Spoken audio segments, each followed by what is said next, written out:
तो इसमें हम लोग आज जो है 11th के जो बुक है उसमें दूसरा चैप्टर, फर्स्ट चैप्टर हम लोगों ने पढ़ लिया है जी। फर्स्ट चैप्टर का जो नाम है animal in prison. Second chapter हम लोग आज पढ़ेंगे Nalanda ancient seat of learning by doctor Rajendra Prasad. देखो बहुत सारे लोग एंशिएंट पढ़ता है, एंशिएंट नहीं होता है, एंसेंट होता है, एंसेंट होता है। जैसे मैंने आप लोगों को पढ़ाया था कि सी के बाद में आई ई होता है तो उसको हम लोग तलाबी शब्द पढ़ते हैं कि नहीं। तो एंसेंट क्या जी, ancient Nalanda ancient seat of learning by doctor Rajendra Prasad के द्वारा लिखा गया है। अब ये चैप्टर शुरू करने से पहले सबसे पहले हम लोग डॉक्टर राजेंद्र प्रसाद के इंट्रोडक्शन के बारे में इसमें देखेंगे। तो जैसे मैंने आपको यहाँ पे नोट्स दिया है, यहाँ पे देखेंगे, यहाँ पे जो नोट्स दिया गया है ये नोट्स है आपका। यहाँ पे जो माइंड मैप इस चैप्टर का Nalanda the ancient seat of learning की नोट्स दिया गया है। अब इस नोट्स में देखेंगे तो सबसे पहले यहाँ पे डॉक्टर राजेंद्र प्रसाद की इंट्रोडक्शन के बारे में इसमें दिया गया है। उसके बाद यहाँ लॉर्ड बुद्धा के बारे में चर्चा किया है, तारा लामानाथ की चर्चा किया गया है, उसके बाद फाइहान चाइनी यात्री की चर्चा की गई है। तो सबसे पहले उसके बाद हम लोग देखेंगे तो यहाँ पे जो है हर्षवर्धन की चर्चा की गई है। उसके बाद नालंदा यूनिवर्सिटी की चर्चा किया गया है। उसके बाद देखेंगे यशवर्धन की चर्चा किया गया है। उसके बाद इसमें क्या जी धर्मपाल देवा की चर्चा किया गया है। उसी तरह इसमें देखेंगे तो यहाँ पे कुछ और राजाओं की चर्चा इसमें किया गया है और हर चीज की इसमें यहाँ लास्ट में आपको वर्ड मीनिंग भी दिया गया है। तो ये नोट्स जो है सबसे बेहतर है आपका। इसी तरह हर चैप्टर का आपको नोट्स दिया जाएगा। तो इसमें सबसे पहले हम लोग शुरू करते हैं डॉक्टर राजेंद्र प्रसाद की इंट्रोडक्शन के बारे में। तो आपको पता होना चाहिए कि डॉक्टर राजेंद्र प्रसाद का जन्म जो है ना 1884 में जीरादेई नामक है जी, सिवान डिस्ट्रिक्ट में। सिवान डिस्ट्रिक्ट में जीरादेई नाम का एक गांव है बिहार में, वहीं पे इनका डॉक्टर राजेंद्र प्रसाद का जन्म हुआ था। इनकी डेथ की बात करेंगे तो 1962 में इनकी डेथ हो गई। कहाँ हुई थी जी? तो पटना में इनकी डेथ हुई थी। पटना में इनकी डेथ हुई थी। इनके पिताजी का नाम अगर देखा जाए तो इनके पिताजी का नाम महादेव सहाई श्रीवास्तव लालाजी थे जी, और इनकी माता का नाम था कमलेश्वरी देवी, इनकी माता का नाम था। वाइफ की नाम देखा जाए तो राजवंशी देवी इनकी पत्नी का नाम था। राजवंशी देवी इनकी पत्नी का नाम था। इनकी पत्नी की जी डॉक्टर राजेंद्र प्रसाद की पत्नी का नाम था। इन्होंने लॉयर थे जी, लॉ की इन्होंने पढ़ाई किया था। तो ये यूनिवर्सिटी ऑफ कलकत्ता से मास्टर किए थे। लॉ में इन्होंने मास्टर किया था। यूनिवर्सिटी ऑफ कलकत्ता से इन्होंने लॉ डिग्री किया था, उसमें मास्टर किया था। उसके बाद जो है पीएचडी इन्होंने किया था लॉ में, पीएचडी इन्होंने किया था इलाहाबाद यूनिवर्सिटी से। उसके बाद ये high court of Bihar and Orissa, ये वकालत की पढ़ाई करने के बाद इन्होंने बिहार और उड़ीसा के हाई कोर्टों में ये वहां पे काम किया करते थे, वकालत किया करते थे। उसके बाद है ये आपको पता होना चाहिए कि डॉक्टर राजेंद्र प्रसाद जो है ना वो प्रथम जो है आजाद भारत के प्रथम वो राष्ट्रपति थे, फर्स्ट प्रेसिडेंट ऑफ इंडिया थे। और ये कब से कब तक रहे जी? तो 1950 से 1962 तक, 1950 से 1962 तक ये राष्ट्रपति रहे, भारत के राष्ट्रपति रहे। अब देखेंगे ये नालंदा जो टॉपिक है, Nalanda ancient seat of learning, ये जो है एक्चुअली इनका एक स्पीच है। किनका स्पीच है? तो डॉक्टर राजेंद्र प्रसाद का स्पीच है। अब ये स्पीच कब दिया गया था, ये भाषण कब दिया गया था?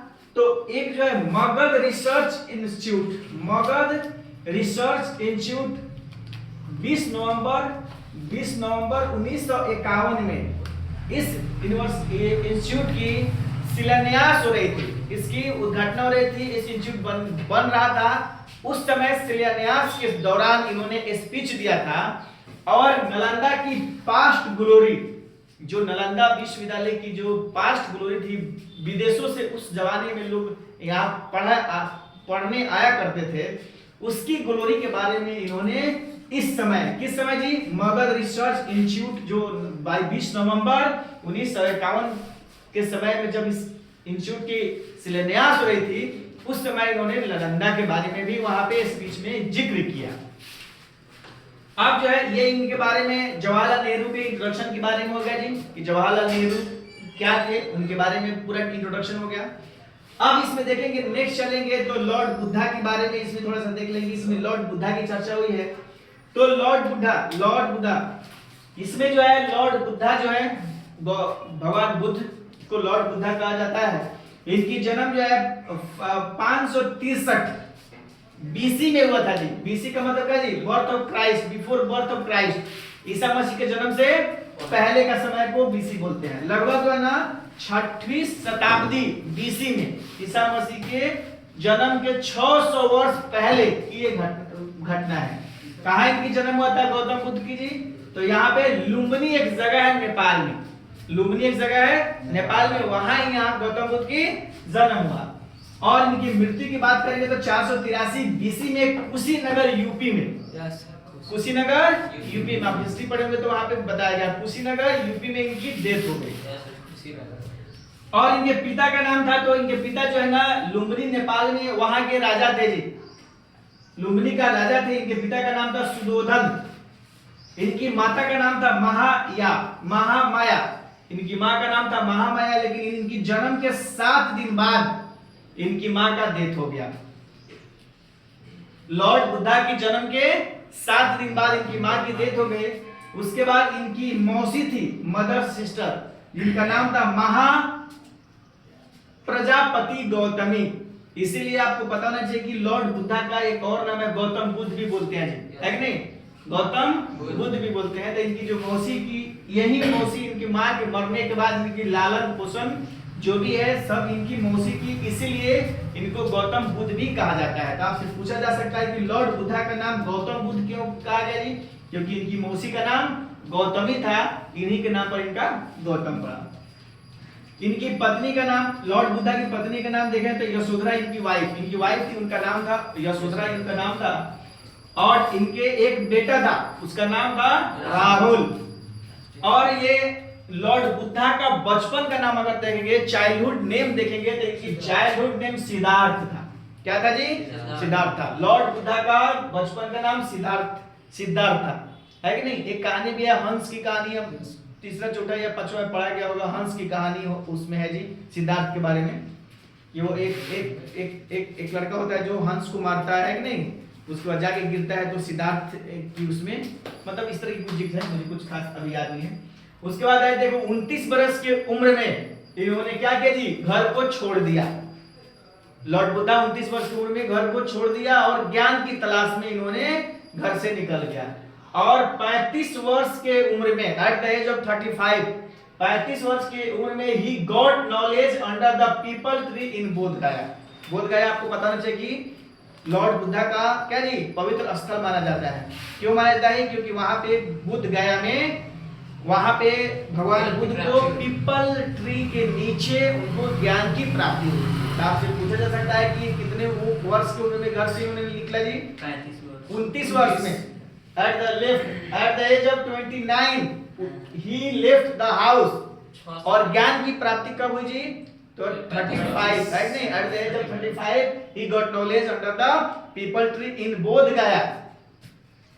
इनकी इसमें सूत्र कृतंगा एक बुक की इसमें जिक्र हुई है जी। ये क्या है? ये एक एंशंट ग्रंथ है, इसका नाम है सूत्र कृतंगा। क्या नाम है जी? सूत्र कृतंगा, याद रखिएगा। सूत्र कृतंगा,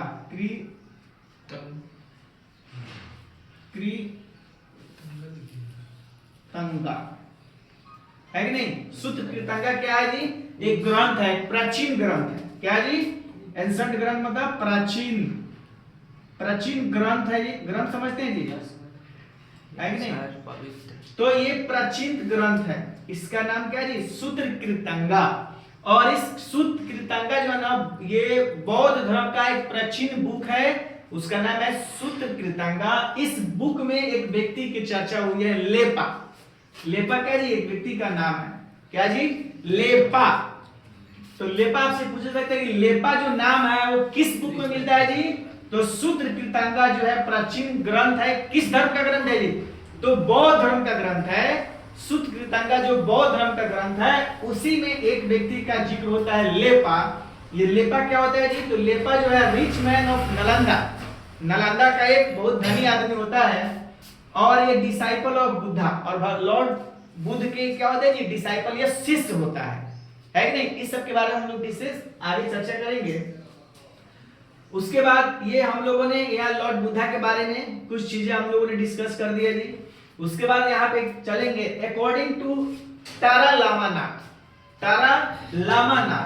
अब यहाँ पे लामा तारानाथ, तो लामा तारानाथ के अनुसार कुछ बात है इसमें जो जिक्र किया गया है। तो यहाँ पे लामा तारानाथ क्या था जी, तो एक हिस्टोरियन ऑफ तिब्बत आपको पता होना चाहिए, तिब्बत एक देश था, अभी चाइना के कब्जे में है जी। तो तिब्बत देश जो है ना, तिब्बत देश का क्या जी, एक हिस्टोरिक इतिहासकार था। कौन जी, लामा तारानाथ जो है एक इतिहासकार था। कहां का, तिब्बत का। अभी came to India in 17th century AD. क्या जी, एडी मतलब एडी याद रखिएगा जी, ये बीसी जो होता है ना और एडी है कि नहीं, एडिनो डोमिनी इसको बोलते हैं, इसको birth of Christ. AD BC जहां भी लिखा हुआ समझिएगा ईसा मसीह के डेथ के पहले की बात है, और एडी लिखा जाएगा तो ईसा मसीह के डेथ के बाद की बात है। तो ये 17th सेंचुरी में मतलब 1700 ईस्वी में इंडिया आया था। 1700 ईस्वी में इंडिया आया था। कौन जी, तारा लामानाथ। और ये जब इंडिया आया था तो उस समय इन्होंने देखा कि नालंदा, ये घूमने यहाँ पे आया था जी, और यहाँ पे जब ये घूमने आया, Nalanda was the birth place of Sariputra. Taranath के अनुसार कि जो नालंदा है वो बर्थ प्लेस है किसका जी, सरिपुत्रा। एक सरिपुत्रा यहाँ पे देखिएगा, ये नाम जो है सरिपुत्रा एक व्यक्ति का नाम है, वो डिसाइपल ऑफ बुद्धा। ये बुद्धा के ये भी शिष्य थे, बुद्धा के शिष्य थे। कौन, सारिपुत्रा। किसके अनुसार, लामा तारानाथ के अनुसार। और ये क्या जी, ये नालंदा इसका जन्म स्थल था। किसका, सारिपुत्र का जन्म स्थल नालंदा था। उसके बाद कुछ और यहाँ पे चर्चा हुई है, नागार्जुन की चर्चा हुई है। नागार्जुन क्या जी, एक भिक्षुक थे। किसके जी, यहाँ जो बौद्ध धर्म में जो लोग होते थे उनको भिक्षु कहा जाता है। उसके बाद आर्या देवा नाम की चर्चा इसमें हुई है जी, बौद्ध भिक्षुक। ये भी क्या थे जी, बौद्ध भिक्षुक थे। और डिसाइपल ऑफ नागा अर्जुन, नागा अर्जुन जो थे उनके शिष्य था। कौन जी, आर्य देवा। एक और इसमें नाम की चर्चा हुई है, आचार्य दिंगनांग। ध्यान से लिखिए इसको, आचार्य दिंगनांग। ये जो भी बातें बताई जा रही है, बताया जा रहा है इसमें, ये जो हिस्टोरियन थे तिब्बत के लामा तारानाथ, उन्हीं के अनुसार ये सब बताया जा रहा है। अब ये आचार्य दिंगनांग जो थे एक स्कॉलर, यहाँ पे साउथ इंडियन स्कॉलर, एक साउथ इंडिया के क्या जी, एक विद्वान आदमी थे। साउथ इंडिया के एक विद्वान आदमी, साउथ इंडिया मतलब दक्षिण भारत के एक विद्वान आदमी थे। और ये भगवान बुद्ध के भिक्षुक बन गए, भगवान बुद्ध के भिक्षुक बन गए, मतलब उनके शिष्य बन गए। कैसे शिष्य बन गए जी, कोई किसी का शिष्य इतना आसानी से तो बनता नहीं है। तो एक स्कॉलरी डिस्कशन हुआ था, मतलब विद्वान लोगों के बीच में जो चर्चा होती है ना, उसको स्कॉलरी डिस्कशन बोलते हैं। तो ये आचार्य दिंगनांग और भगवान बुद्ध के बीच में डिस्कशन हुई थी, है कि नहीं। डिस्कशन के बाद उन्होंने कहा कि नहीं, ये हमसे ज्यादा ज्ञानी आदमी है, और भगवान बुद्ध का ये शिष्य बन गए। और फिर आगे वाला जो इसमें है हम लोग नेक्स्ट वीडियो में देखेंगे। तब के लिए धन्यवाद।